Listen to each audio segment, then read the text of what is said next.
Bonjour à toutes et à tous. Bonjour, Louise Kennedy. Merci d'être avec nous aujourd'hui. Et grand merci à Morgane Saïsana pour l'interprétation de cette rencontre. Michel Galen vous prie de l'excuser. Elle ne peut malheureusement pas être avec nous aujourd'hui. Louise Kennedy, vous êtes l'autrice de Troubles, un roman traduit par Cécile Leclerc et publié chez De Noël, disponible depuis cet été en format poche chez Folio. Votre roman, votre premier roman, raconte l'histoire de Kushla. Elle a 24 ans et elle habite dans la banlieue de Belfast. Elle enseigne dans une école primaire catholique et le soir, elle aide son frère dans le pub de la famille. Et un jour, au comptoir, elle rencontre Michael, un avocat protestant, plus âgé qu'elle et marié. On est en 1975, pendant les troubles, avec des attentats presque quotidiens.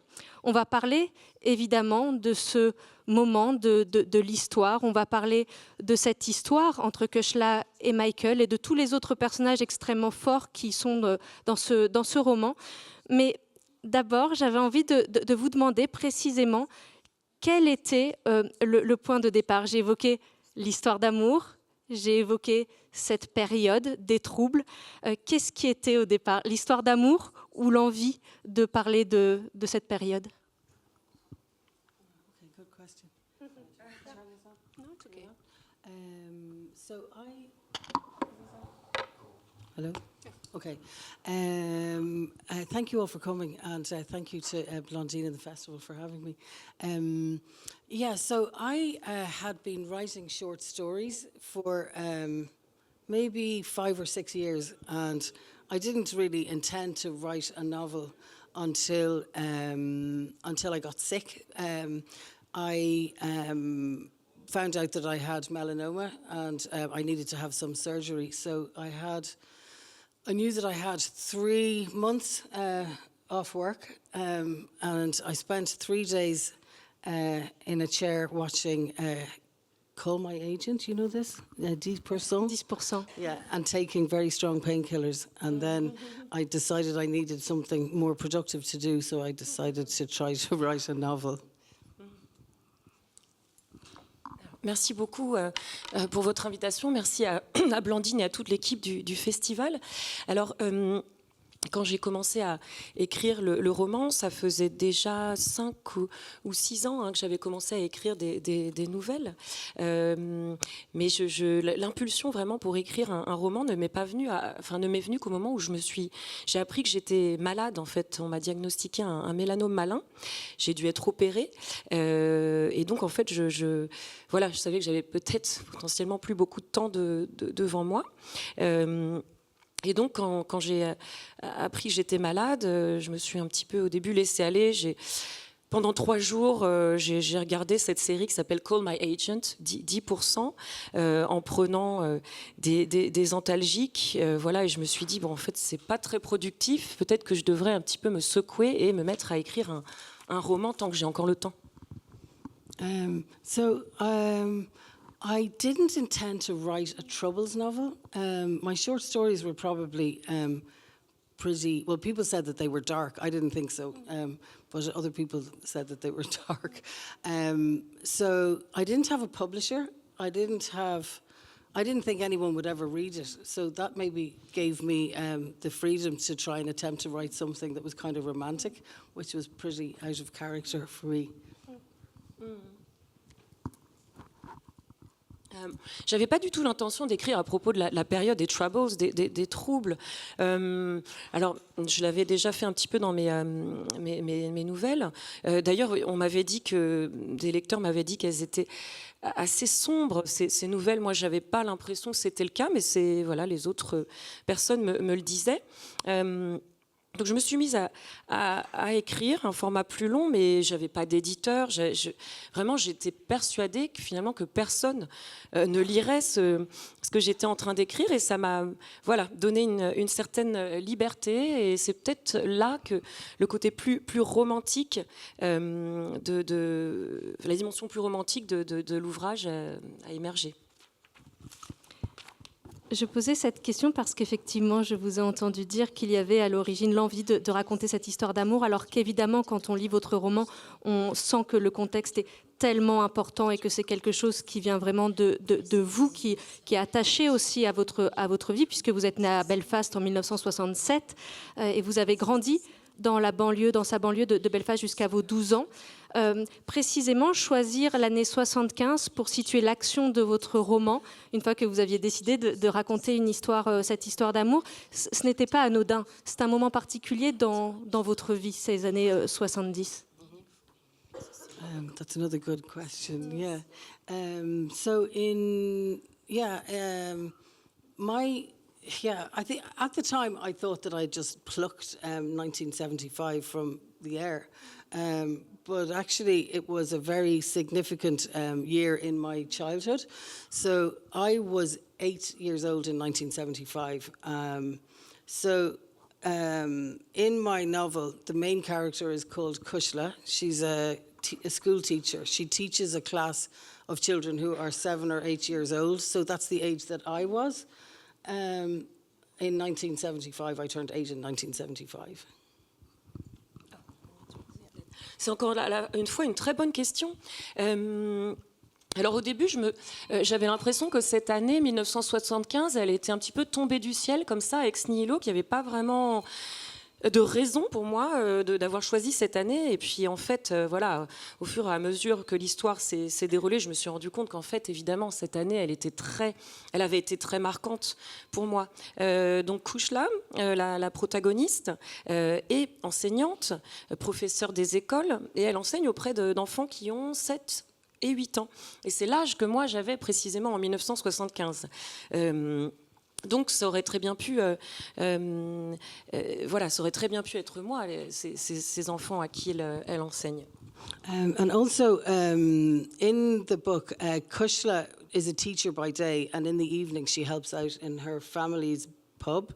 And my family had a pub in the north of Ireland, just a few miles from Belfast.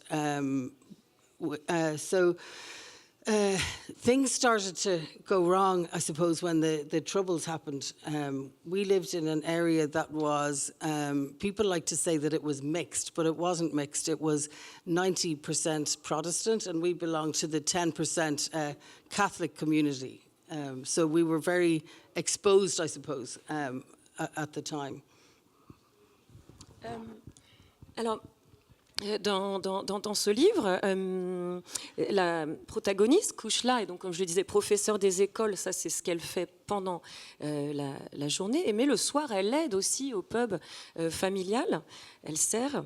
Et moi, ma famille aussi, possédait un pub au nord à Belfast, en Irlande du Nord.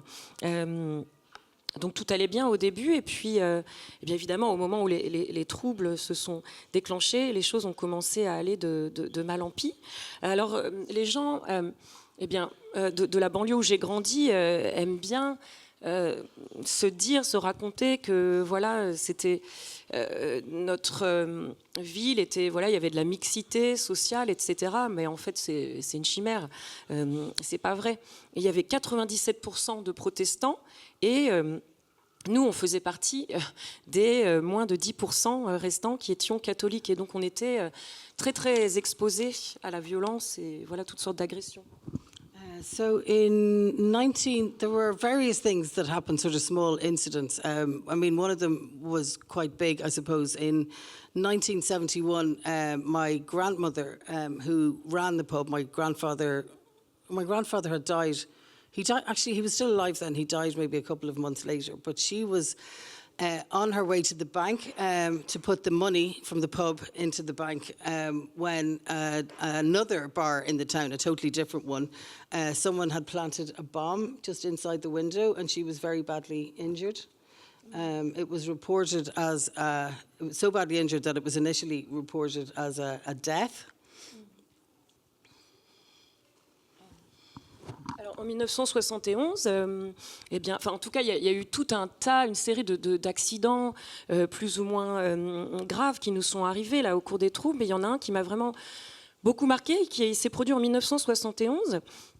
Donc ma grand-mère, qui était la patronne, la taulière du pub, eh bien, enfin, mon grand-père lui était décédé. Enfin oui, il allait décéder quelques mois plus tard après cet accident qui est survenu, qui est arrivé à ma grand-mère. Donc un jour, elle se rendait à la banque avec les recettes du pub et en passant devant un autre établissement, un autre bar, où quelqu'un avait décidé de cacher une bombe, eh bien en fait, elle s'est fait, voilà, elle a aussi été blessée au moment de l'explosion de cette bombe. Elle a été très très grièvement blessée, à tel point qu'au début, dans les actualités, on a parlé d'une mort en fait. So then so she recovered to a certain extent. I mean, she had very obvious signs of post-traumatic stress afterwards. She, freaked out if there was a loud noise, and she would have. Kushna's mother in the book, Gina, is an alcoholic, and my grandmother would have struggled with alcoholism for a while as well. But then in 1973, a bomb was planted beside our pub. So someone had stolen a car and packed an empty beer keg with explosives and left it beside the entrance. But a customer saw it and raised the alarm, so that bomb was defused. Yeah. And then in early 1974, I think it was late March 1974, there was another bomb, but this one actually did explode. And so no, there was considerable damage to the pub, and no one was killed or injured. But I think at that point, my family got the message and decided to sell up and leave. So in 1975, the bar was sold. Alors ma grand-mère, pardon, s'est remise de cet attentat, de ces blessures, mais elle a toujours évidemment gardé des séquelles. Elle avait ce qu'on appelle ce fameux syndrome de stress post-traumatique. Par exemple, dès qu'elle entendait un bruit un petit peu fort, elle flippait. Et Gina, la maman de Kushla, qui a des gros problèmes de boisson dans le livre, et a un petit peu quelque chose, elle tient un peu quelque chose de ma grand-mère qui elle-même était aussi confrontée à l'alcoolisme, qui luttait contre l'alcoolisme. Et, en 1973, on a eu encore un autre incident avec une bombe. Quelqu'un avait placé une bombe, avait volé une voiture, il avait placé un fût de bière vide avec une bombe dedans, juste à côté de notre pub, mais heureusement un client a repéré le dispositif, et voilà, on a réussi à désamorcer la bombe. Et ensuite, l'année suivante, en 1974, je crois que c'est fin mars 1974, une autre bombe a été... on a été la cible d'une autre bombe qui a explosé cette fois. Il y a eu énormément de dégâts, le pub a été dévasté. Heureusement, il n'y a eu ni mort ni blessé, mais je crois que ma famille, là, elle avait fini par comprendre le message. Et donc, ils ont décidé de vendre et de partir. Et donc, en 1975, le pub a été vendu. So then, after the bar was sold in 1975, up until then, I lived within walking distance of all of the relatives on my father's side. So when my aunts had babies, I used to walk around to see them and push them in prams, and then they were all gone. So I think that is why it was a really significant year for me. It was like a very big change because there was only us left. My father never worked at the bar. Yeah. Et ensuite, en 1975, quand la famille a décidé de vendre le bar, ça a été un changement vraiment un gros bouleversement dans ma vie, parce que jusqu'alors, j'avais toujours habité assez près de toute ma famille, plus ou moins éloignée, en tout cas du côté de la branche paternelle. Je pouvais aller à pied, par exemple, voir mes tantes quand elles venaient d'avoir un bébé, que je pouvais pousser. Le bébé, je pouvais le pousser dans son berceau, le promener. Mais après la vente du bar, du pub, tout ça a disparu. Il n'y avait plus que nous à rester. Et mon père, lui, n'a jamais travaillé au pub. On l'a entendu, vous partagez avec nous des souvenirs. On sent qu'il y a des souvenirs précis de ces moments-là, même si vous étiez encore petite. Comment est-ce que finalement vous avez nourri ce roman à partir de ces souvenirs, à partir, je l'imagine aussi, de documentation? Et peut-être, deuxième question en une, pourquoi est-ce qu'il était important pour vous que ce soit une fiction? Je vous entendais dire dans un entretien que quelque part, il y avait plus d'honnêteté dans une fiction. Est-ce que vous pouvez nous raconter ça? Comment est-ce qu'à partir de la documentation et de vos souvenirs, vous avez écrit cette fiction?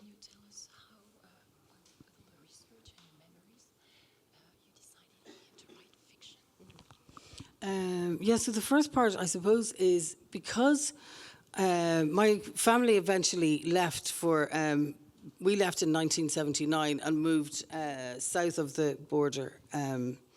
As far as I'm concerned, the whole island is Ireland, so I don't like to say Northern Ireland and the Republic of Ireland. It's all Ireland, but we moved south. In 1979, and my parents understandably felt very negative about the north of Ireland, so we didn't go back very often unless we had to for a funeral or a wedding or something. And I think because of that, it was only 100 miles south, but the south of Ireland was very different from the place that we lived in. And I think that maybe because the place that we went to was so different, that my life until I was 12 is framed in a very stark way. It's very vivid to me.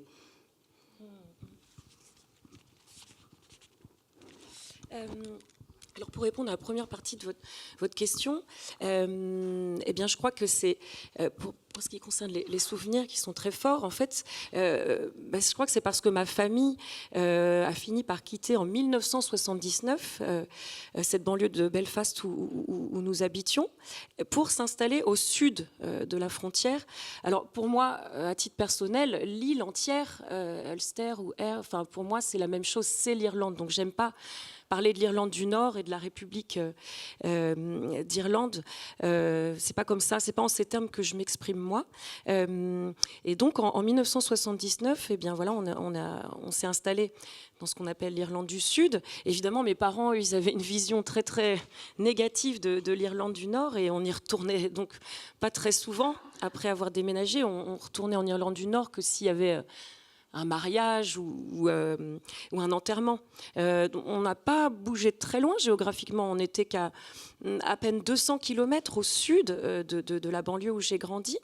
Mais en fait, la vie était tellement différente de ce côté-là de la frontière que je crois que c'est ça qui fait que toutes ces années que j'ai vécues entre 0 et 12 ans sont colorées, gardent une certaine teinte. Elles sont comme un petit peu enfermées dans un cadre et qui fait que ces souvenirs restent vraiment très, très, très vivaces. Yeah, and also I do have a good memory. Maybe at this age, it's better for... it's a stronger memory for a very long time ago than things that I did like today. But so there were things that I can remember, you know, from school. I can remember how people dressed. I can remember the smells. You know, everybody smoked cigarettes. Everybody seemed to be drinking all the time. We ate terrible food. So everybody's house stank of like awful food, and so I remember all of that. Yeah, and even details like music, you know, songs that would have been in the charts, the sort of the football teams that the boys were cheering from. I could remember some of that, but I had to check. And very often I found that I was right about some of those really silly details, especially the ones for children. Yeah. Alors oui, je crois que je peux dire que j'ai une bonne mémoire, en tout cas en ce qui concerne les événements qui remontent à très loin. Des fois, je me souviens pas de ce que j'ai fait aujourd'hui, mais voilà, je me souviens bien j'ai une bonne mémoire à long terme. si je puis dire. Et je me souviens vraiment, avec une précision assez incroyable, de tout un tas de petits détails de l'école, par exemple. Je me souviens des tenues qu'on portait, j'ai des odeurs aussi qui me reviennent. Je me souviens que tout le monde fumait des cigarettes, tout le monde buvait. Je me souviens qu'on mangeait vraiment de la nourriture lamentable, immonde, et que d'ailleurs on puait le graillon. Ça, je m'en souviens très, très, très, très bien. J'ai aussi des détails musicaux qui sont restés très forts dans mon esprit. Je me souviens aussi des équipes de football qu'on encourageait, qu'on supportait. Alors, bien sûr, j'ai dû... je vérifie en fait que ces souvenirs sont pas une invention de ma part, et je me suis rendu compte qu'en fait, en général, les recherches que je fais corroborent ma mémoire, quoi. Et je me rends compte que voilà, en général, j'ai tous ces petits détails un peu à la noix, quoi, qui relèvent du domaine de l'enfance. Ils sont vrais en fait. Je m'en souviens tels qu'ils étaient, quoi. There were other things that were very helpful because I felt a responsibility because I was inventing a story. I invented the characters, even though, I mean, Gina, Cushela's mother, is based on my grandmother. My father and his family were okay with that. They kind of love it, actually, but because she gets all the best lines in the book. But the other characters were invented, and I felt that because of that, and because, you know, the Troubles were affected a lot of people. Not a lot of people directly, but also indirectly, and I felt that that the other aspects of it had to be authentic. So the novel begins in March 1975 on Ash Wednesday, and it goes to, I guess, the end of September. And many of the chapters begin with a news bulletin. Sometimes from television, or maybe it's the newspaper, or maybe it's on the radio. So the news on those days in the book corresponds with the actual news that happened on those days, corresponding days in 1975. Alors, autre chose, un autre procédé qui a été vraiment utile aussi au moment où j'ai écrit le livre, c'est que dès le départ, je me suis vraiment attachée à l'idée que je prenais une grande responsabilité en fait en écrivant un tel livre, parce que j'inventais une histoire, mais dans un contexte historique qui a vraiment existé. Et j'ai inventé toute une série de personnages, même si par exemple Gina, la mère de Cushela, comme je le disais, c'est une sorte d'alter ego de ma grand-mère à bien des égards.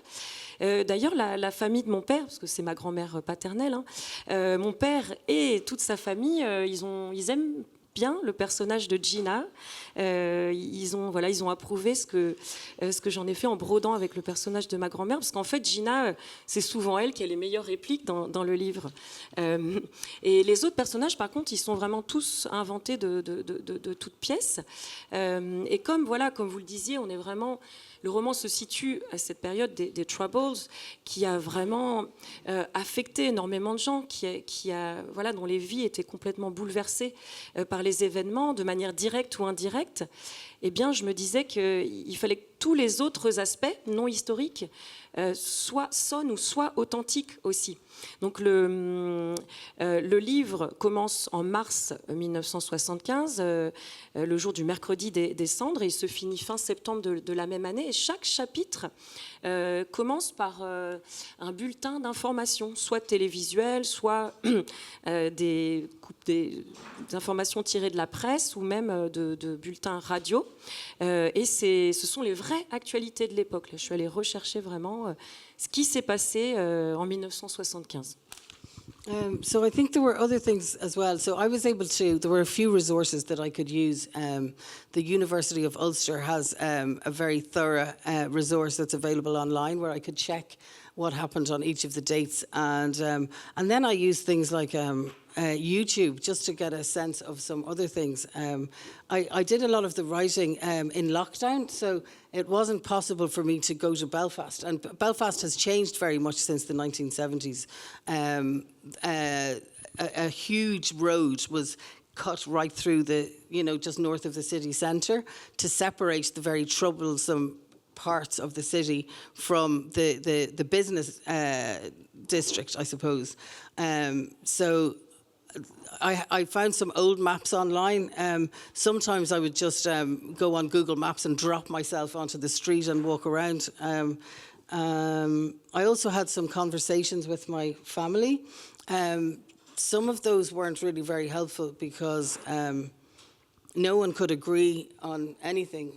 Like one night after like several glasses of wine, my mother insisted there had been 3 bombs, and the rest of us were telling her that 2 was quite enough. Yeah, there didn't have to have been a third one for it to have been dramatic.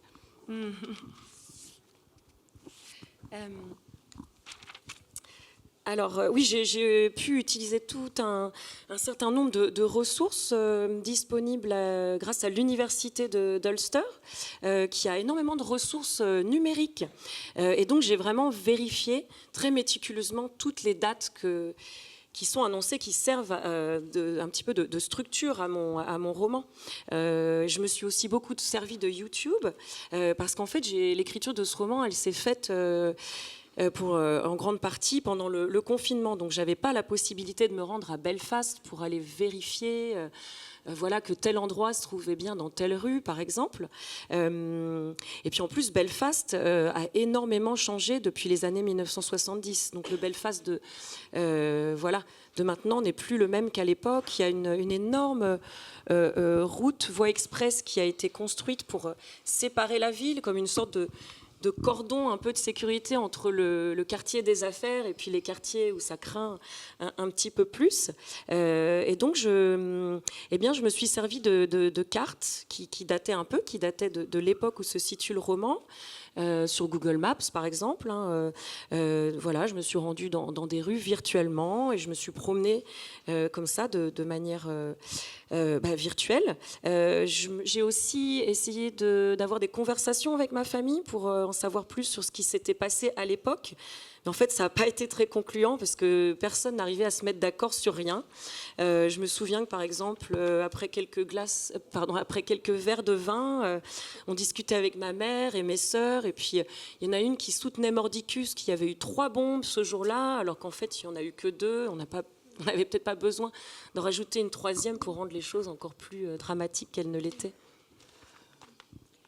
J'aimerais qu'on revienne au couple que forment Kushla et Michael et aux personnages. Comment est-ce que peut-être vous avez imaginé ces personnages? Vous disiez que Gina était assez librement inspirée de votre grand-mère.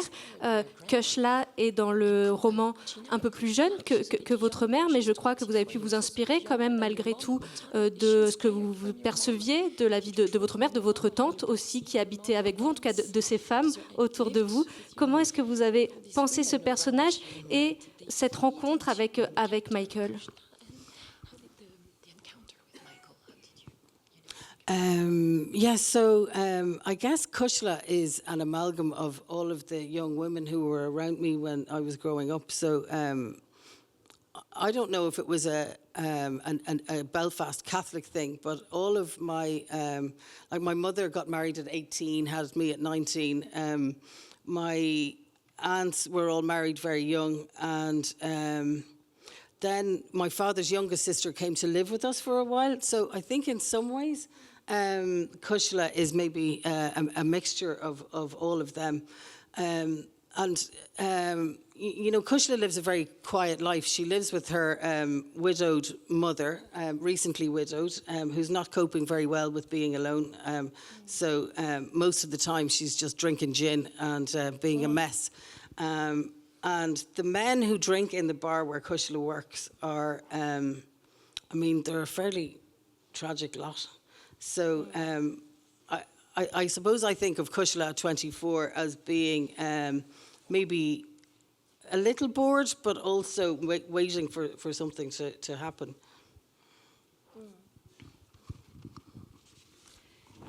Je crois que Kushla est effectivement un amalgame de toutes les jeunes filles auprès desquelles j'ai grandi. Je ne sais pas si c'est vraiment quelque chose, une sorte de trait de caractère de la communauté catholique de Belfast à cette époque-là, mais toutes les femmes se mariaient très jeunes. Ma mère s'est mariée à 18 ans, mes tantes aussi se sont mariées très très jeunes. Le père, la sœur cadette de mon père est venue vivre sous notre toit, comme vous le disiez. Et je pense, oui, que Kuchla est vraiment une sorte de mélange de toutes ces personnalités-là, de jeunes femmes. Elle mène, Kuchla, une vie assez calme, pas très exaltante. Elle vit avec sa mère, qui est une jeune veuve, qui a d'ailleurs elle-même une vie pas très exaltante, et qui essaye de noyer tout cela en buvant du gin, et voilà, qui a une vie un petit peu dissolue. Et Kuchla, elle travaille, le bar où elle travaille, là il y a beaucoup de figures masculines, mais bon, elles sont vraiment assez... Elles sont une bande un petit peu pathétique, hein, tous les clients du bar. Et donc Kuchla, c'est ce personnage de jeune fille qui s'ennuie un petit peu, qui est dans l'ennui et qui attend, en fait. Elle attend que quelque chose voilà, d'un petit peu spécial se passe. Yeah, and also I think the fact that Kuchla is Catholic at that time is significant because someone like Kuchla would have been expected to stay at home until some nice Catholic man turned up to marry her, and that she would ideally be a virgin when she got married, and then she'd go and have lots of children.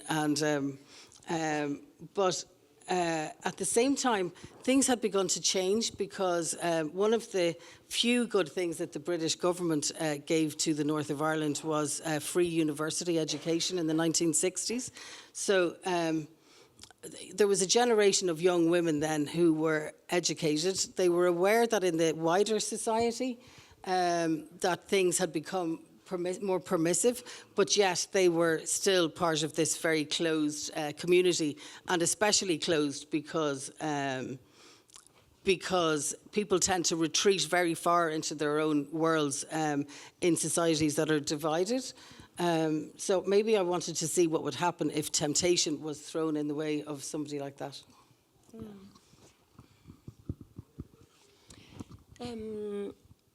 Et oui, ce qui est aussi important, marquant dans le personnage de Kuchla, dans le fait de créer un personnage comme elle, et de l'ancrer dans cette période-là, c'est qu'en fait, quelqu'un de l'âge de Kuchla, venant de cette communauté catholique, à l'époque, on attendait d'elle, enfin logiquement, c'est quelqu'un qui aurait dû rester sagement chez elle à attendre qu'un jeune homme catholique bien sous tout rapport vienne demander sa main.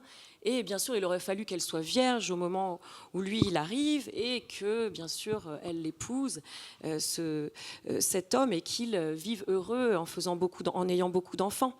Mais voilà, en fait, les choses ont énormément changé depuis, et même dans les années 70, c'était déjà en train de changer tout ça. La communauté catholique s'émancipait peut-être un petit peu de ses valeurs très conservatrices, et notamment grâce à une des rares choses que le gouvernement britannique ait faite pour nous, à savoir, eh bien, le gouvernement britannique, dans les années 60, a donné accès à l'université, enfin l'accès gratuit aux universités publiques.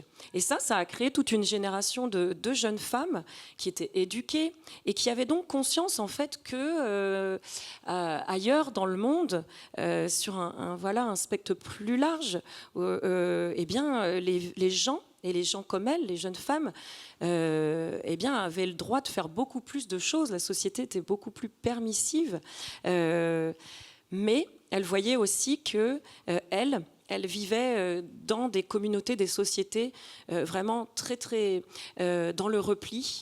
Et d'autant plus que nous, dans notre contexte, eh bien, les communautés étaient déjà séparées et en plus, il y avait cette division bien entre religions, entre communautés, qui en rajoutait une couche. Et moi, j'ai voulu voir un petit peu ce qui se passerait si on ajoutait l'élément de la tentation dans ce contexte-là très corseté. Vous avez avancé, je crois, dans l'écriture du roman. Vous disiez, je voulais voir ce qu'il se passait si on mettait la tentation. Je crois que vous avez vraiment avancé comme ça, c'est-à-dire sans avoir de plan préétabli, en voyant ce qu'il allait se passer avec vos personnages, que l'histoire s'est vraiment révélée au fur et à mesure de l'écriture.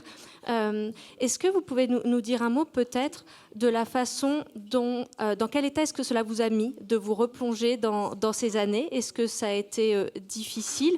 Et est-ce que finalement l'écriture de Trouble vous a fait envisager certaines choses du passé ou de la vie, peut-être de façon générale, de manière différente?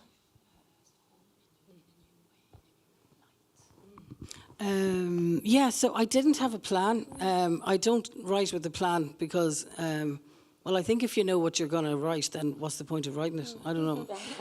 Then the work is done if you know what's going to happen or if you know what it is. Well, I think so. So I'd prefer to torture myself for a couple of years over something. Yeah, I mean, I didn't have a plan. I had these two characters and I just started to write, but I had written something a few years earlier. So I had gone back to school in 2015 when I was 48 to do a master's degree in creative writing. And one of the classes that I took was called Life Writing, and one day I think maybe our teacher wasn't prepared, so he told us to go next door into the Ulster Museum and find a piece of art to write about. And it was at the very end of an exhibition called The Art of the Troubles, and I found some works that really spoke to me, and I suppose it made me think about how art could be used to express the unsayable in a place where language is very difficult. So I had written maybe 800 words of an exercise, and some of that is word for word in the prologue of the novel. So that's all I had really when I started.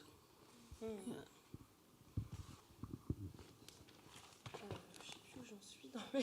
Ah oui, ouais. Alors non, mais moi, j'ai jamais de plan au préalable. Parce que je me dis que si on sait ce qu'on doit écrire, bah, c'est quoi l'intérêt en fait d'écrire Le travail est déjà fait si on sait exactement où on va. Donc non, moi, je préfère me torturer en fait pendant plusieurs années à écrire un livre sans savoir vraiment où je vais à la base. Donc tout ce que j'avais, c'était ces deux personnages en tête, c'est tout ce que j'avais au départ. Et puis après, je les ai laissés mûrir pendant quelques années. Et alors moi, je suis retournée sur les bancs de l'école en 2015, à l'âge de 48 ans. J'ai décidé de faire un master de création littéraire qui s'appelait Life Writing, donc écrire sur la vie, écrire la vie. Et un jour, notre professeur, je pense qu'il avait oublié de préparer sa séance, donc il a improvisé, il nous a dit bah, « Attendez, on va aller au musée d'art contemporain d'Ulster, là, c'est juste à côté. » Et il nous a demandé de trouver chacun une œuvre d'art qui nous parlait et d'écrire dessus. Et il se trouve que le jour où nous sommes allés au musée, à ce musée-là, il y avait une exposition, une grande rétrospective qui s'appelait Art of the Troubles, donc l'art de la période des Troubles, des troubles. Et je suis tombée sur une œuvre qui m'a beaucoup parlé. Et j'ai écrit 800 mots, je crois, sur cette œuvre-là, parce que c'est la consigne que nous avions. Et je me suis rendu compte, en fait, ce jour-là, que l'art pouvait permettre d'exprimer l'indicible d'une manière que la langue, parfois, a bien du mal à faire. Et ces 800 mots dont je vous parle, en fait, ils se retrouvent mot pour mot dans le prologue du roman. Mais c'est tout ce que j'avais au départ, comme point de départ. I think as well... So when I write short stories, I haven't written one for a while because they're so hard. But when I write short stories, I don't know what I'm writing. There might be a really small, elusive thing that I'm trying to get at, and it could take many thousand words and many changes of point of view and tense to figure out how to tell that. And sometimes, I don't know, I mean, I knew that if I attempted to write a novel that way, I would never, ever finish. So the only way I knew that I could maybe pull it off would be to, I set myself a task of writing 1,000 words every day. I had 2 rules. One was that I would not look back at the absolute rubbish that I'd written before the previous day. So I would just keep writing forward. And resist that temptation to look back. And that also, because I had been sick, that if I sometimes didn't make it to the desk, that I wouldn't give myself too hard a time because I was still recovering from surgery. So it meant that after 11 weeks, I had 64,000 words of something that could charitably be called a novel, in that it was long, or certainly a lot longer than my short stories.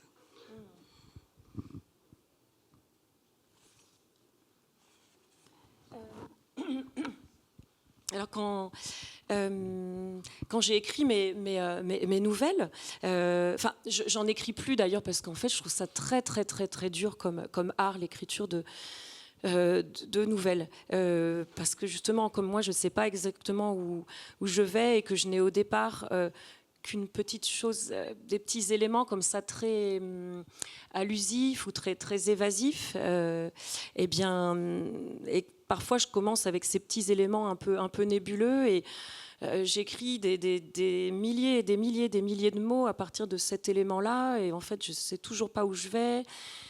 Parfois je change je ne sais pas combien de fois de point de vue pour raconter cette histoire quand j'écris des nouvelles, des formes courtes.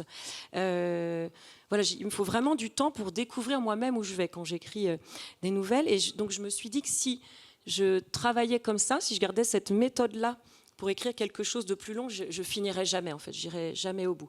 Je me suis dit qu'en fait, la seule manière de réussir à vraiment produire quelque chose et arriver à avancer sur une forme plus longue, c'était de m'astreindre à écrire minimum 1 millier de mots par jour.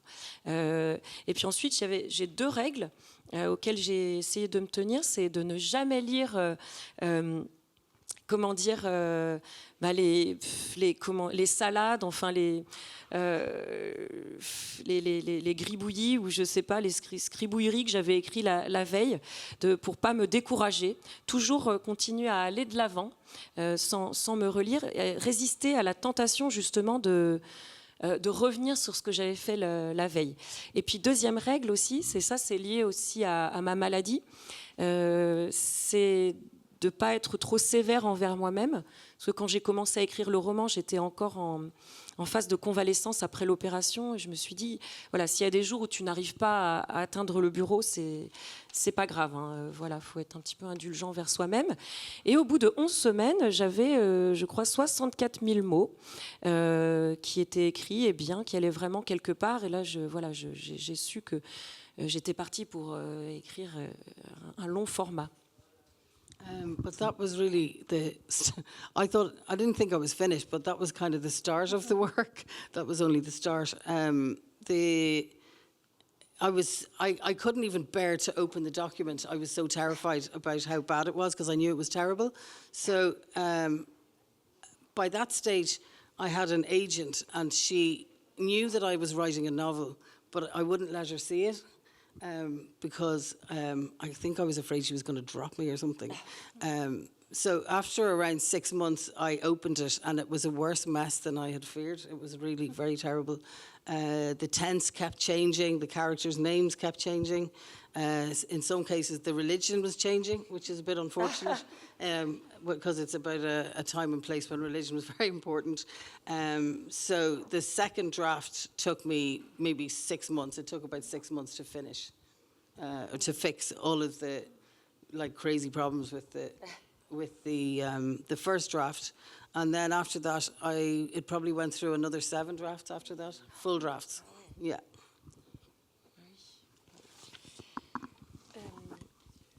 Et alors bon, bien sûr, avec ces 64 000 mots, je me suis pas dit ça y est, tu as fini. Je savais bien que c'était juste voilà, une version très, très brute. Mais ce que je ne savais pas, c'est que c'était vraiment juste les prémices, quoi, qu'il y avait encore énormément de travail à faire. Et je ne pouvais pas me résoudre à ouvrir le document. J'avais tellement peur, en fait, parce que je savais c'était minable, quoi, ce que j'allais trouver. Alors j'avais déjà une agente à l'époque qui savait que j'écrivais un roman, mais en fait, qui savait aussi que je ne voulais pas la laisser voir ce que j'écrivais. J'avais vraiment tellement peur qu'elle me largue parce qu'elle allait trouver vraiment trop pourri ce que j'avais fait. Et j'ai fini un jour par rouvrir le document et là, ça a été la catastrophe parce que je me suis rendu compte que c'était encore pire que ce que j'avais peur de découvrir. C'était vraiment un bazar innommable. Les temps changeaient voilà, d'une ligne à l'autre, les noms des personnages aussi, et même les religions des personnages. Ce qui pose quand même un petit problème, quoi, sachant le contexte, sachant qu'on est quand même voilà, à une époque où les gens se déchirent pour leur obédience religieuse. Et donc, il m'a fallu 6 mois pour obtenir une seconde mouture pour vraiment réparer tous ces problèmes complètement dingues que comportait la première mouture. Et après, il a fallu encore 7 autres versions pour parvenir voilà, à une version à peu près définitive. Et peut-être, parce qu'on a très peu de temps, un mot sur la façon dont vous êtes sorti de l'écriture de ce roman, puisqu'on le disait au début de la rencontre, en 1975, vous étiez encore une enfant. Est-ce que le fait d'écrire sur cette période, ça vous a amené à voir les choses autrement, en tout cas peut-être de redécouvrir certaines choses ?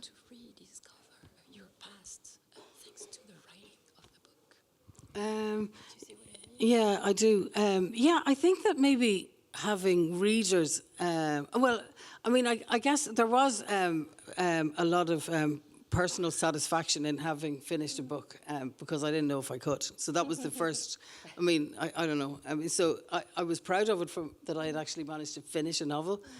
So I was proud from that point of view. But as I approached the date of publication, I didn't care about reviews. And I didn't care if anybody bought it, but I was really terrified that people in the north of Ireland, where I come from, that they would look at it and say it wasn't like this, you know, because I felt that if they had rejected it, then it was a failure, and thank God that didn't happen. Alors je crois que le fait d'avoir des lecteurs, là, c'est quelque chose qui m'a aidé à voir les choses différemment. Mais peut-être avant de parler de ça, je voudrais juste dire que ça a été une grande satisfaction personnelle pour moi de mettre le point final à ce livre, parce que vraiment, quand j'ai commencé à l'écrire, je ne savais pas du tout si j'étais capable d'écrire un roman. Donc j'en ai retiré une certaine fierté au niveau personnel. Et par contre, à mesure que la date de publication approchait, alors, j'avais pas du tout peur de la réception des critiques, etc., des recensions. Mais par contre, j'étais terrifiée à l'idée que les Irlandais du Nord, donc voilà, là où moi j'ai grandi, se trouvent avec le livre et disent mais en fait ça s'est pas du tout passé comme ça, vous racontez n'importe quoi. J'avais l'impression que si ces lecteurs-là rejetaient mon œuvre, là, ce serait un échec total. Et Dieu merci, ça s'est pas passé comme ça. Yeah, and I think that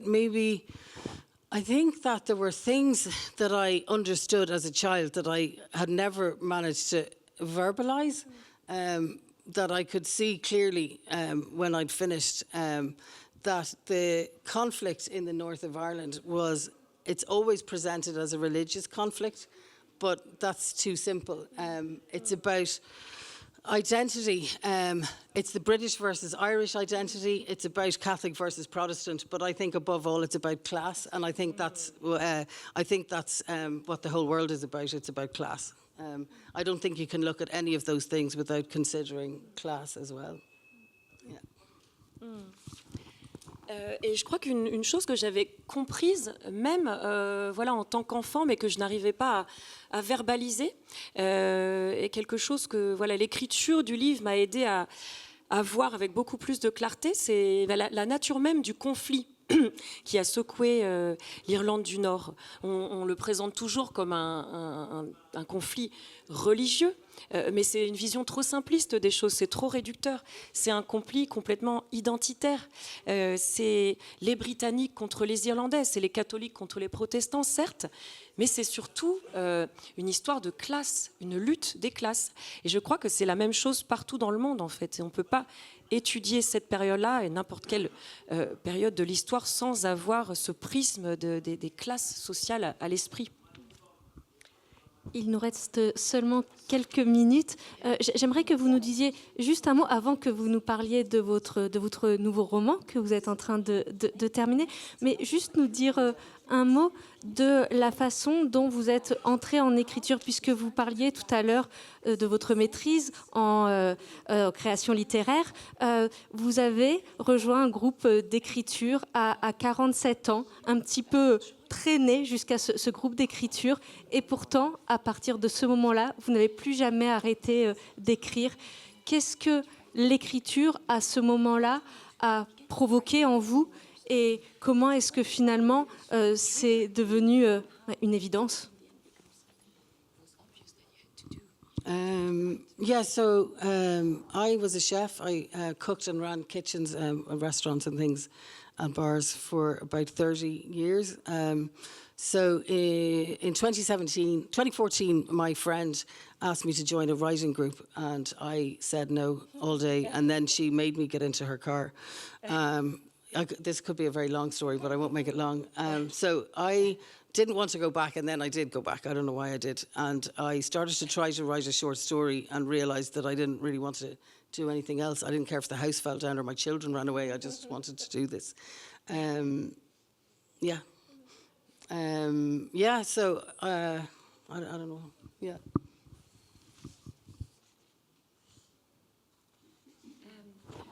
Oui, avant d'écrire, j'ai été chef cuistot pendant 30 ans. J'ai tenu des restaurants, des bars. Et ensuite, en 2024, j'ai une amie qui m'a un petit peu... fait le forcing là, pour que je rejoigne son groupe d'écriture. Et je ne voulais pas, j'ai dit non, je n'ai pas envie de faire ça. Et elle m'a presque de force fait monter dans sa voiture. Donc je me suis retrouvée là-bas. Je ne voulais pas y retourner à ce club, ce groupe d'écriture, mais j'y suis retournée quand même, je ne sais pas trop pourquoi. Et je me suis retrouvée comme ça, de fil en aiguille, à écrire une nouvelle. Et en fait, je me suis rendu compte que j'avais envie de plus faire que ça. C'est la seule chose que je voulais faire au monde. Je m'en fichais complètement. Enfin, ma maison aurait pu s'écrouler, mes enfants auraient pu fuguer. C'était pas grave tant que je pouvais continuer à avancer sur cette nouvelle. Ben oui, c'est ça. C'est tout. Et donc, ce nouveau roman, est-ce que vous pouvez nous en dire un mot?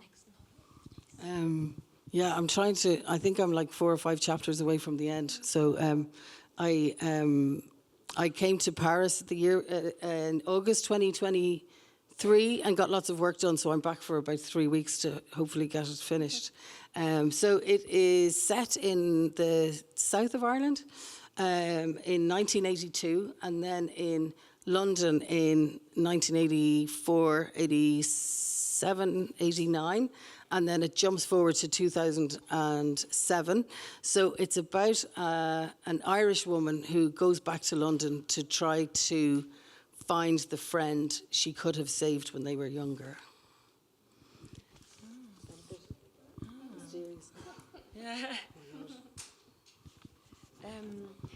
Oui, alors il me reste plus que 4 à 5 chapitres là, à terminer, à peaufiner pour avoir achevé le roman. Et je me souviens que j'étais venue à Paris en août 2023 et que j'avais beaucoup avancé à ce moment-là. Donc je me dis que là, je vais peut-être rentrer et puis en 3 semaines, tout va être terminé. Mais en tout cas, le roman, il se passe en Irlande du Sud. Enfin, il commence en Irlande du Sud en 1982. Il y a une partie aussi qui se passe à Londres en 1984, 1987 et 1989. Et ensuite, on fait un bond dans le temps en 2007. Et donc, le roman est centré sur une jeune femme irlandaise qui retourne à Londres pour essayer de trouver l'amie qu'elle aurait pu sauver à l'époque quand elles étaient plus jeunes. Voilà, j'essaie de pas en dire And trop. if I don't go mad first, it'll be published this time next year. Ok. Et si je ne deviens pas folle d'ici là, il sera publié l'année prochaine à la même époque. On a très hâte de les découvrir. Merci infiniment, Louise. Merci beaucoup, Morgane, d'avoir été avec nous pour cette rencontre. Et merci à vous toutes et tous d'avoir partagé ce moment avec nous. Et je vous encourage évidemment à poursuivre les échanges de manière informelle en dédicace, puisque voilà, on doit se quitter et mettre fin à l'entretien, mais ce n'est pas la fin de cette rencontre. Merci infiniment. Et vous pouvez retrouver Marie Mangès en bas pour une rencontre à 18h, donc dans 5 minutes. Merci beaucoup. Thank you all very much. Merci beaucoup à tous. And thank you. And thank you.